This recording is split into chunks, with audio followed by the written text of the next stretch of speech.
Good morning. Ayan, ito yung morning natin dito. Nag-aantay na kami dito sa tabi ng kalsada. Ayan si Ayman. Hi Ayman. Good morning. Episode day guys.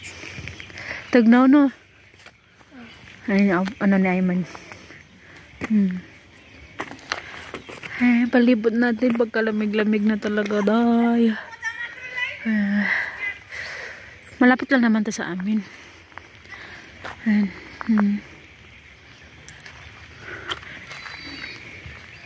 Pag yung school bus na Ayman dito na sa daanan na dadaan, dito kami mag-aantay or minsan lang ako yung naghahatid kasi madalas yung binan ko at saka minsan si Ayman lang, ganun ba? Kung ayaw niya na magpatid, yun siya na lang. Mabigat kaya siya inaano guys, no? Dahil sobrang bigat ng bag niya.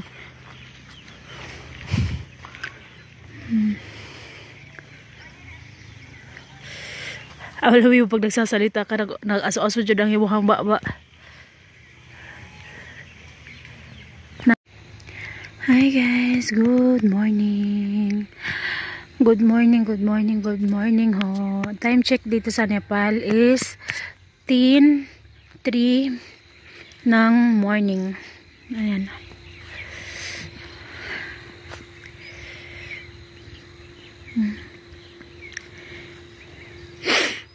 Tahimik na morning natin dahil puno pa rin ng ng fog at saka sobrang lamig. Dito sa Nepal guys, no, hindi naman siya nag-i-snow. Pero minsan yung like yung mga damo neto, sobrang puti din 'yan. Ayan. Pero hindi naman siguro siyang sobra sa tubig lang siguro ba, yung tubig na baga tubig sa hamog ba yun na gani. Ayan. Naririnig niya yung ibon. Wala sina auntie. Hindi ko alam kung saan sila nagpunta.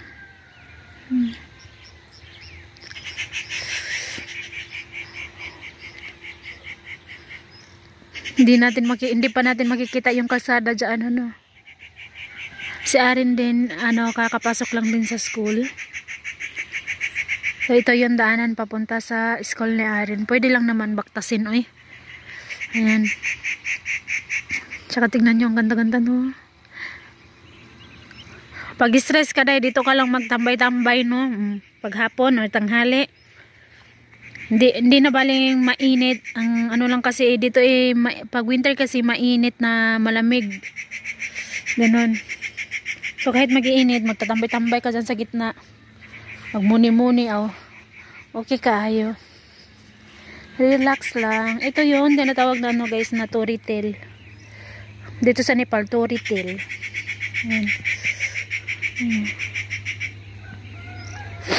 Alamig, naligo ako. Sumabay ako at si Aaron lang yung naligo. Si Ayman kasi kahapon lang siya naligo. Ginagawa ko, hindi ko sila araw-araw nililiguan guys no.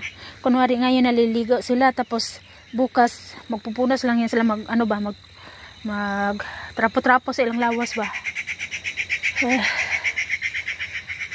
Ang ganda pa rin ng primer no. Hindi ko muna kinulay yung pintura dito guys no. Kasi yun nga, baka mapaayos ito. Pero hindi pa man sa ngayon no. Baka mapaayos itong bahay. Yung yero lang naman yung papaayos dito. Baka madumihan yung pintura talaga. Kaya sayang, mahal pa naman yung pintura. Kaya hindi ko muna siya ina-apply ngayon. Sobrang ganda pa din. Ayan na. Yung bintana, hindi ko na binubuksan. Kasi tawag dito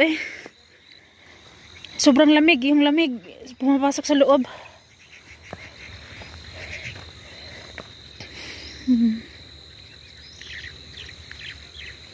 Yun dito medyo paubos na yung bulaklak ng ng mustard oil. Basta tignan nyo yung ko gumamela ba yan sobrang sipag-sipag niyang mamulaklak guys ang sipag niyang mamulaklak tapos ang taba-taba ng dahon talaga.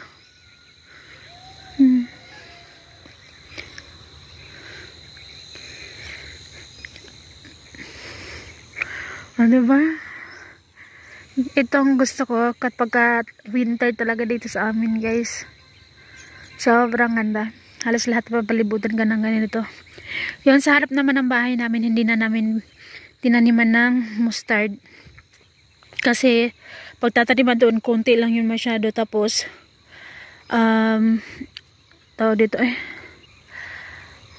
ang tinanim lang doon is patatas. Dito sana dapat, dito kami yung nagtatanim dito Ayan. Pero alkansi kasi parang mas lugi ka kasi gaya ng napakita ko na yun dati na maka-harvest ng 6 na sako or 5 na sako. Yung sa nagmamayari ng lupa is 3 sako sa kanya. Mas marami yung sa kanya makukuha. So lugi. Hindi kagaya dun sa bigasa sa palayan namin na pag-harvest. Yung tinataniman din namin ng palay, guys, no? Alam niyo naman na hindi yun sa amin din. Nakikitanim lang din kami sa lupa. Pero once pag-harvestan na, yung ani, sa amin lang din. Kasi ang ginagawa dito, guys, nagbabayad lang sa, sa tawag dito kada bulan ba, nagabayad lang sa yuta. Para makitanom. Yung bulaklak ko din dito nagbubulaklak na din. Ay, yung halaman ko rin nagbubulaklak na. Ayan.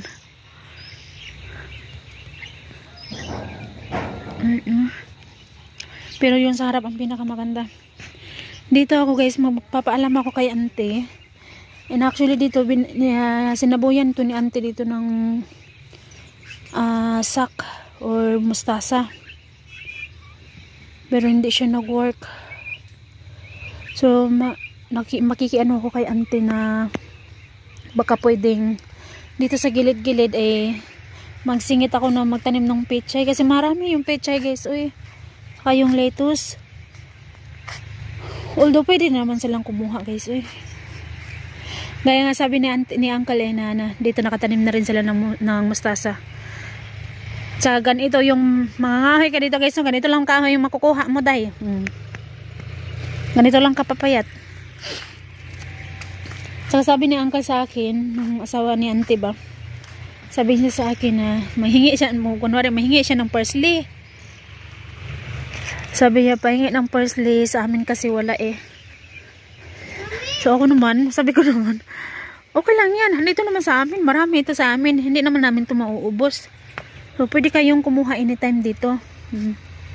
Snake plant natin. Tsaka yung halaman natin. Tingnan nyo. Nagbulaklak na. Bumukad na yung isa rin. Tingnan nyo ito dito, guys. At hindi ako gumamit ng filter, guys, ha. Pero tignan nyo ba naman, sobrang dilaw na dilaw. Ang bango, guys. Alam mo yung nabibili sa pag magsisimba ka dun sa Pinas, mabibili lang dun sa gilid-gilid. Grabe yan, sobrang bango Soon padadamihan ko pa ito. Yung ito na, guys, no, parang gusto ko na lang siyang putulin kasi tignan nyo ba naman.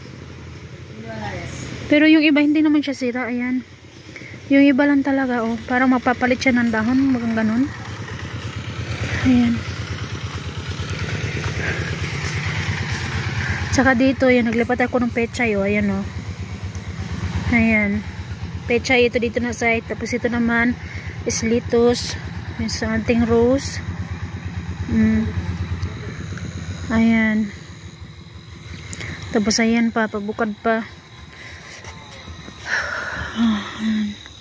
Nag-iisang puno ng kamatis. Ang sarap, guys, ang sarap itanim ng lettuce kasi hindi siya baga yung mamamatay ba. Parang ang bilis niya itanim. Ang bilis niyang parang ilipat-lipat mo man siya, no? Hindi siya nalalanta yung ganun. Nagustuhan ko siyang itanim.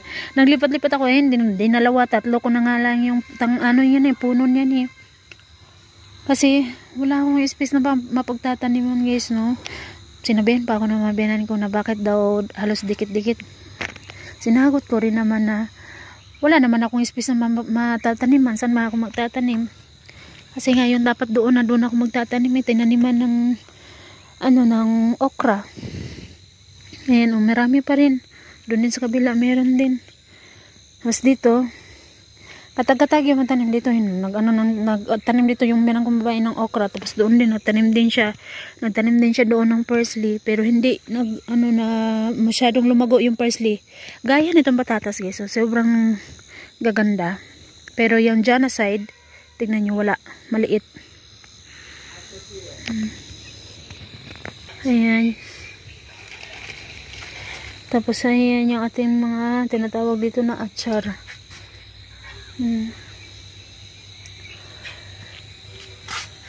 Yung dinikdik naman ng talbos ng radish doon yun, sa may garapon na malaki. Bilat, actually talaga yan guys, binabaon yan. Binabaon yan sa lupa, sa side na yung mainit lang talaga na side na part ba, mainit na part ba. Oh, hindi na nilibing ng meron ko, ginanyan lang yan. Oh, ayan, oh. Kita ko sa inyo. Ayan, oh. Kasi yung ating mga dito, oh, ayan, ang ganda. Dami na rin bulaklak na ito soon. So, ayan. Oh, dito rin, naglipat din ako, oh. Ayan, pero buhay na buhay talaga. Itong tinanim ko dito guys, ito yung pechay, ito lahat. Ayan. Sasali ko sana hanggang dito sa dulo, pero baka daan-daanan lang ba, sayang. Dito, sasali ko, pero mag-ano ko ng daanan dito para hindi maapak-apakan yung tanim din natin dito. Yung unti-unti ko lang siya no guys, lilipat. Ayan o, marami pa o, pechay yan. Tapos yun doon sa gilid na yung lettuce, ayun, konti lettuce. Yung lemon din natin, sobrang dami na rin talaga ng ng hinog. Hindi na gid siya maapasag inom. Kaya nagasige na lang ko gihimo og juice, di gid siya maapasag inom. Ayan. Yung ginger ko, kaya hindi ko alam kung kailan niya nahabisin. So guys, magpapaalam na muna ako. Dahil tapos naman na ako magluto. Yung mga baon lang, yung mga bata, yung para sa amin, hindi na ako nagluto. Yung binan ko na magluto. So, yung mga bata nakapasok na rin sa school. Si RJ nakakaon na po kanon, so okay na. Unya na ako manglaba pag mugawas ng adlaw. So, ang buhaton ako karon, magkalot-kalot sa ko diri para makabalhin ta unya og kuan gulay na pod ani. So guys, hanggang dito na lang muna. Bye bye po everyone. God bless us all. Thank you for watching guys, and happy Monday po. Bye bye po everyone.